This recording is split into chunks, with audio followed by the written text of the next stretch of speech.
এই যে আজকে ইরানের প্রেসিডেন্ট মারা যাওয়ার খবর সারা দুনিয়া জানতে পেরেছে না? স্পষ্ট কথা, আল্লাহর নবীর সাহাবীদের যারা দুশমন তারা কখনো আমাদের বন্ধু হতে পারে না। এই ইসলাম আমাদের পর্যন্ত এসেছে তো সেই সাহাবীদের দ্বারা। তো যারা আবু বকরের দুশমন তারা আমাদেরও দুশমন, যারা ওমরের দুশমন তারা আমাদেরও দুশমন, যারা ওসমানের দুশমন তারা আমাদেরও দুশমন। যারা আল্লাহর নবীর সাহাবীদের দুশমন হয় তারা কখনোই আমাদের বন্ধু হতে পারে না।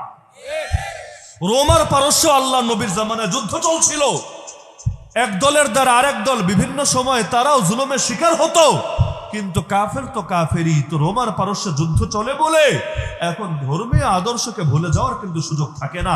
আর এই রাফিজ শিয়াদের আবার অনেক শাখা গোষ্ঠী আছে, কিন্তু ইরানের মূলধারা শিয়াই হলো ইসনা আশারিয়া শিয়া, যারা 12 ইমামে বিশ্বাসী, যারা কাফের হওয়ার ব্যাপারে উম্মতের কোনো দ্বিমতই নাই। আরে যারা আল্লাহ নবীর সাহাবীদেরকে গালিগালাজ করলে পেটের ভাত হজমই হয় না। আপনি ইহুদিদেরকে জিজ্ঞাসা করেন, বলো তো নবী মুসার উম্মতের মধ্যে সর্বশ্রেষ্ঠ কারা? ওরা বলবে নবী মুসার সাহাবীরা। আপনি খ্রিস্টানদেরকে জিজ্ঞাসা করেন, বলো তো খ্রিস্টান উম্মতের মধ্যে সর্বশ্রেষ্ঠ কারা? ওরা বলবে ঈসা নবীর সাহাবীরা। আর এই শিয়া হলো সেই শিয়া, ওদেরকে জিজ্ঞাসা করেন, বলো তো এই উম্মতের মধ্যে সবচাইতে নিকৃষ্ট কারা? ওরা বলবে নবীর সাহাবীরা। নাউযুবিল্লাহ।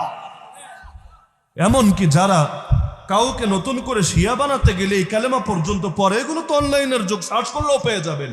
আশহাদু আন্না আবা বকরিন ওয়া উমর ওয়া উসমান ওয়া আয়েশা ফিন্নার, এই বাক্য পর্যন্ত পড়ায় যে আমি সাক্ষ্য দিচ্ছি আবু বকর জাহান্নামী, ওমর জাহান্নামী, ওসমান জাহান্নামী, আয়েশা জাহান্নামী। নাউযুবিল্লাহি মিন যালিক। এমনকি যেই জালেম অগ্নি পূজক ওমর রাদিয়াল্লাহু আনহুকে নামাজের মধ্যে এসে শহীদ করেছে, ওর কবরে পর্যন্ত মাজার বানিয়ে ওরা নিয়মিত উৎসব করে প্রতি বছর। দেখলে মনে হবে হায় রে কোনো পিসাবের মাজারে এসে মনে হয় ওরা কিছু আনন্দ উৎসব করছে, কিন্তু না। যে অগ্নি পূজক বিধর্মী ওমরকে শহীদ করেছে, তার কবরকে গিয়ে ওরা এভাবে সেখানে আনন্দের জায়গা বানিয়েছে। যারা নিয়মিত আম্মাজান আয়েশা রাদিয়াল্লাহু আনহার শানে গুস্তাখি করে, নবীর সাহাবীদেরকে গালিগালাজ করে, ওদের একটা দল তো বলে নবী আল্লাহ তাআলা ওহী দিয়ে পাঠিয়েছিলেন মূলত আলীর কাছে, কিন্তু ভুলে চলে গেছে মুহাম্মদুর রাসূলুল্লাহ সাল্লাল্লাহু আলাইহি ওয়াসাল্লামের কাছে। অতীতে ওদের একটা উগ্র দল এমনও ছিল যারা আলী রাদিয়াল্লাহু আনহুকে ইলাহ পর্যন্ত বলতো। ইলাহ মানে আল্লাহ, তিনি মাবুদ, তিনি খোদা, তিনি আল্লাহ। এমনকি ওদের একটা দল বিশ্বাস করে আলী মরেন নাই, বরং তিনি এখনো জিন্দা আছেন, তিনি আবার আসবেন, তিনি মেঘের মধ্যে থাকেন এবং আসমানে যে গর্জন হয় এটা মূলত তার ঘোড়ার আওয়াজ, ইত্যাদি ইত্যাদি জঘন্য আকীদা। যারা বিশ্বাস করে কোরআন পুরোটা নবী পৌঁছান নাই, বরং কোরআনের কিছু অংশ গোপন রেখেছেন যেটা তাদের 12 ইমামের কাছে সংরক্ষিত আছে, এরকম জঘন্য জঘন্য আকীদা। এমনকি যারা মুতাবিয়ে করে, যারা তাকিয়া করে, যারা ইসলামকে বরবাদ করার জন্য সব ষড়যন্ত্র করে রাখে, মুসলমান তাদেরকে দিল দিয়ে, মন দিয়ে, প্রাণ দিয়ে কিভাবে ভালোবাসতে পারে? মাসলাকি ইখতিলাফ ভিন্ন জিনিস আর এগুলো ভিন্ন জিনিস। হানাফি, শাফি, হাম্বলি তাদের মধ্যে ইখতিলাফ আছে, মাযহাবি, লামাযহাবি তাদের মধ্যে ইখতিলাফ আছে। আবার ধরেন সুন্নি, ওয়াহাবি যারা আপনারা বিভিন্ন নামকরণ করেন তাদের মধ্যে ইখতিলাফ আছে। ওই ইখতিলাফ আর ইখতিলাফ কি এক? আরে বলেন না, ওটা আর এটা এক। স্পষ্ট কথা, আল্লাহর নবীর সাহাবীদের যারা দুশমন তারা কখনো আমাদের বন্ধু হতে পারে না। এই ইসলাম আমাদের পর্যন্ত এসেছে তো সেই সাহাবীদের দ্বারা। তো যারা আবু বকরের দুশমন তারা আমাদেরও দুশমন, যারা ওমরের দুশমন তারা আমাদেরও দুশমন, যারা ওসমানের দুশমন তারা আমাদেরও দুশমন। আরে আহলে বাইতকে তো মহব্বত করা লাগবে। যে আহলে বাইতকে মহব্বত করে না সে নবীকে মহব্বতের দাবি কিভাবে করবে? কিন্তু আহলে বাইতের মহব্বত করতে গিয়ে বাকি সাহাবীদের সঙ্গে বেয়াদবি করার অধিকার তোমাদেরকে কে দিয়েছে? তো বাংলাদেশে এখন ব্যাপক হারে এই সাহাবী বিদ্বেষী তৈরি হচ্ছে, সাহাবী বিদ্বেষী। আপনাদের এই ব্রাহ্মণবাড়িয়াই এক বক্তার জিহ্বা পর্যন্ত কেটে ফেলেছিল না? কিসের জন্য? খালি এক সাহাবীর পক্ষে কথা বলেছে বলে। অপরাধীটা এক সাহাবীর পক্ষে কথা বলেছে, এজন্য তার জিহ্বা কেটে ফেলেছে। মানে সাহাবী বিদ্বেষী কি হারে তৈরি হচ্ছে?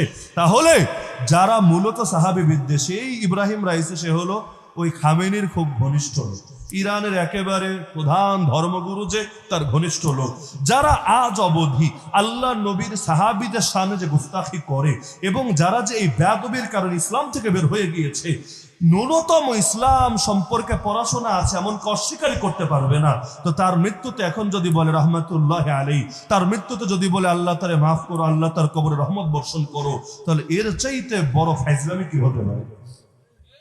তাহলে তার মৃত্যুতে দোয়া করা যাবে? আরে বলেন না যাবে।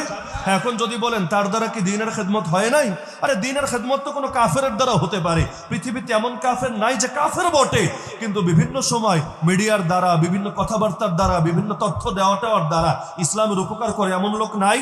আর এমন লোক নাই? বুখারী শরীফে হাদিস আছে, ইন্নাল্লাহা লা ইউআইয়িদু হাযা দ্বীন বির-রাজুলিল ফাজির।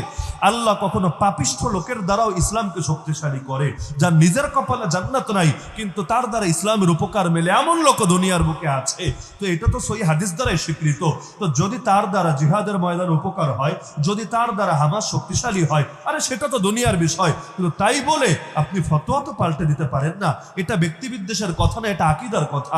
কারণ আমি হাদিস শুনালাম, ভালোবাসতে হবে কার জন্য? আরে কার জন্য? আল্লাহর জন্য। ভালোবাসার মানে কি?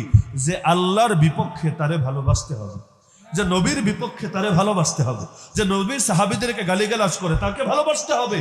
কিন্তু দেখা যাচ্ছে বাহ, বাঙালি পারলে ঠেইলা ধাক্কা জান্নাতে ঢুকায় দিচ্ছে।